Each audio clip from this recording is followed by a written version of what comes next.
Hello, my friends, and welcome into another episode of Marketing for the Rest of Us. Did you know that everything except individual creativity is a commodity? Everything. I think this is true, except individual creativity is a commodity. Now, what do I mean by that? Well, it's important to realize, first of all, what a commodity is. Well, I'm not gonna, give you some sort of scientific definition here. Basically, the idea is that, commodity is something that there is an abundance of availability on. I mean, you could choose, for example, any kind of bread, right, that you want when you go to the store. Right? Bread is a commodity. Okay. It's something that you don't necessarily need. I mean, I don't eat very much bread at all in my diet, so you don't need bread. It's something that you want, and a lot of times you are just going to get the cheapest priced one that you can. Now, maybe you want to using the bread analogy, right? Like maybe you want some very specific bread for a very specific meal, and you're willing to pay more for that. Okay, fine. But maybe then that bread is competing on something else other than price, okay? So, most of the time, it's like when we go to Walmart, we're buying the 88-cent Walmart bread, and that's good for our family and good for many, many others. We'd rather do that than spend $1.99 or whatever it is on the other name brand bread. And right, it's because bread is a commodity. Now shifting gears, like, to another completely different sort of vertical, but still to prove the point, is website design. Okay, now I'm in the website design business, but I'm also in the digital marketing business. And the reality is that for many people, thanks to companies like Wix and Squarespace, web design has become a commodity.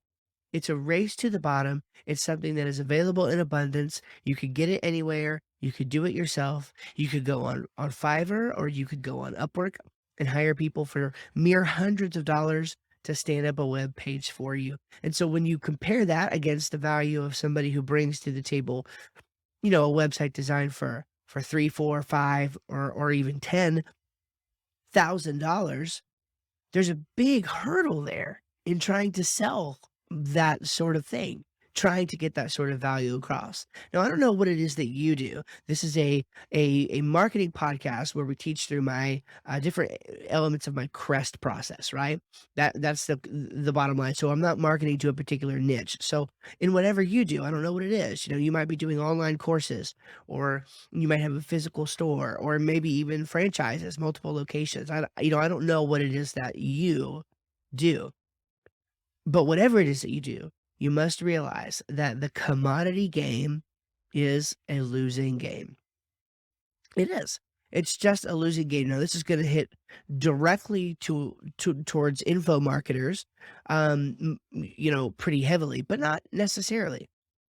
And there are ways, no matter what your business is, to decommoditize yourself. For example, Domino's came on the scene. There were other pizza options available. There were cheaper pizza options available, but they didn't bank on that. What they did was they came into the game and said, "Look, if you order a Domino's pizza, then we're gonna get it hot, and it's gonna be fresh, and it'll be ready, and it'll be delivered to your door in 30 minutes or less, and that's guaranteed."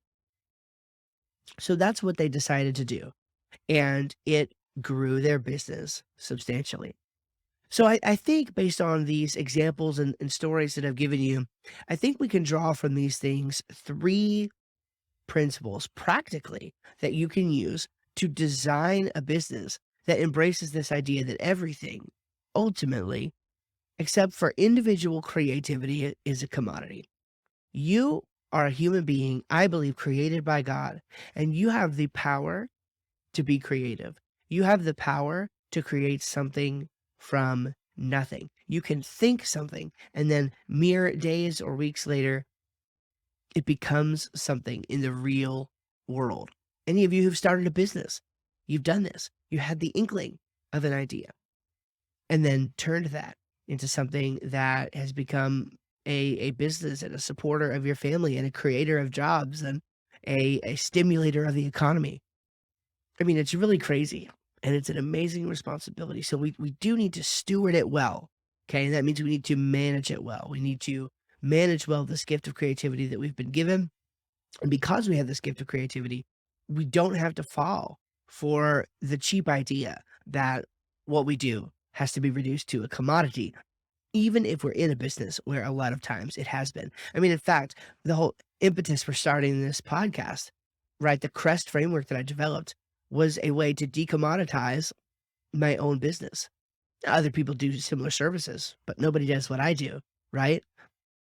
It's something unique, and it's something that I created, and it has allowed me to take my business to entirely new levels.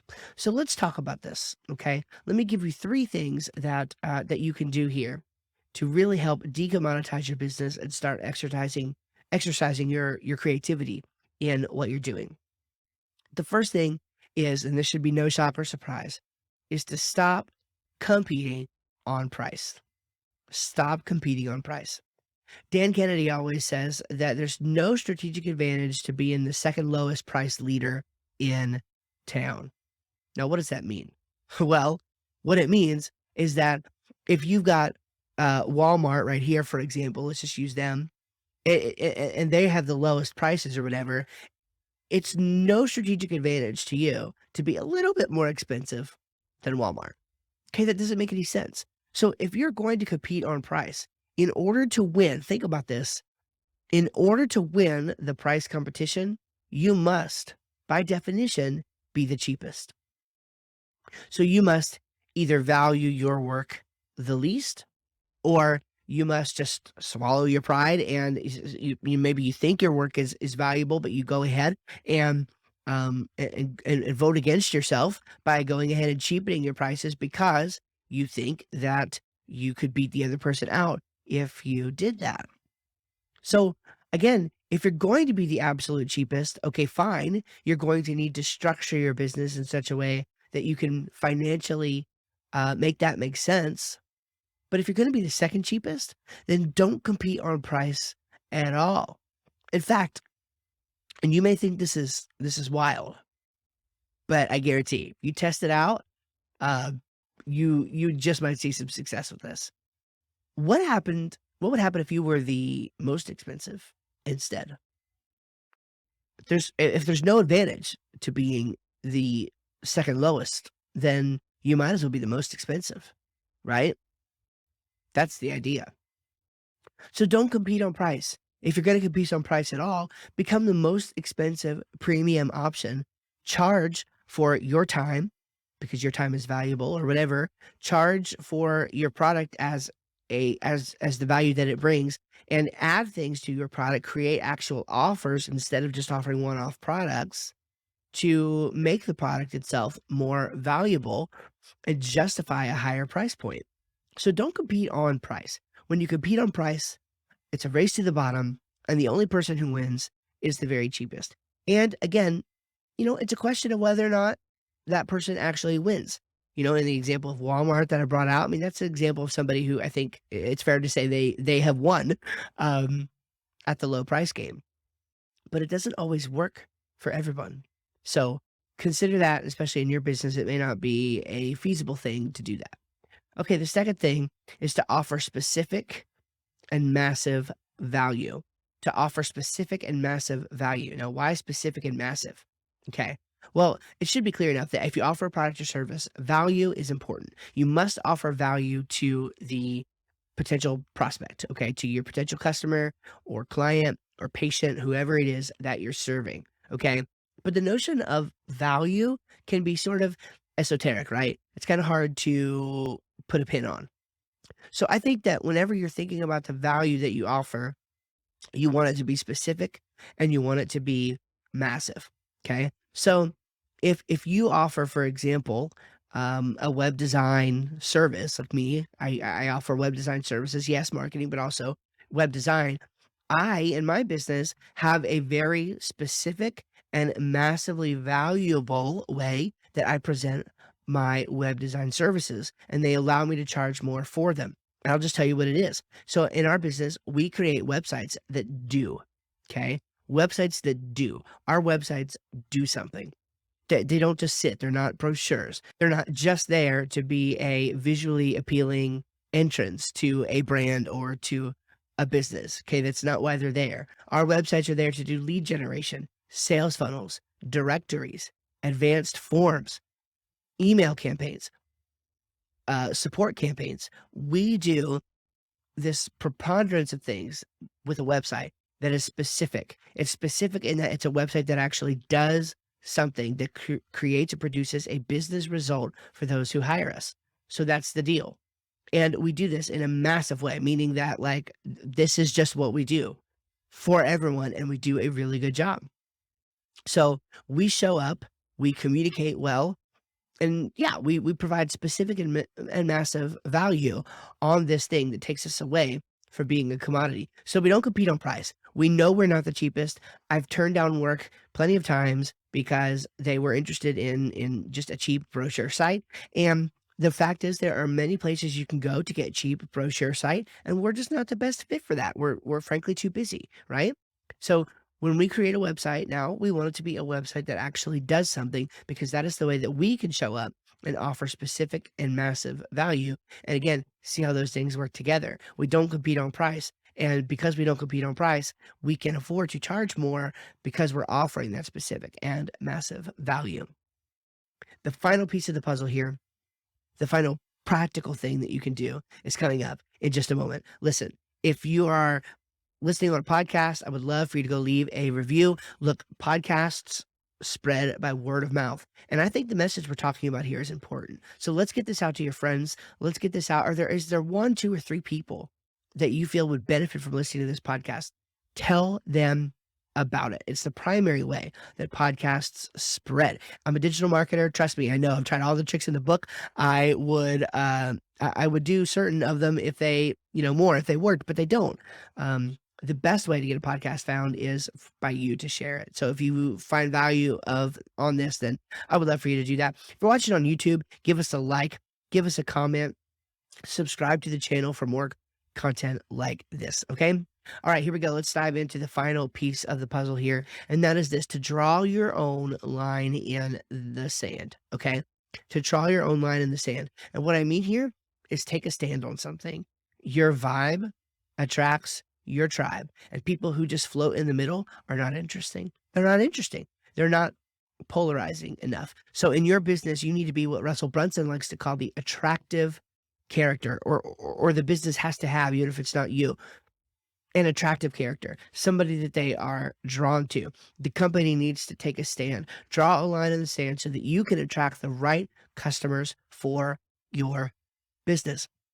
In my business, there are a few things like this working. I mean, one of them for sure is that we're a Christian-owned business. And so we take a stand on some issues that other people would not take a stand on.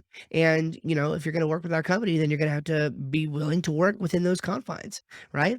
But that line that we draw is what also feeds our values of integrity and communication and scheduling work and doing things decently and in order. Like, all of these things work together because we take a stand and we draw a line in the sand somewhere. What is it in your business that you draw a line in the sand on? What do you stand for?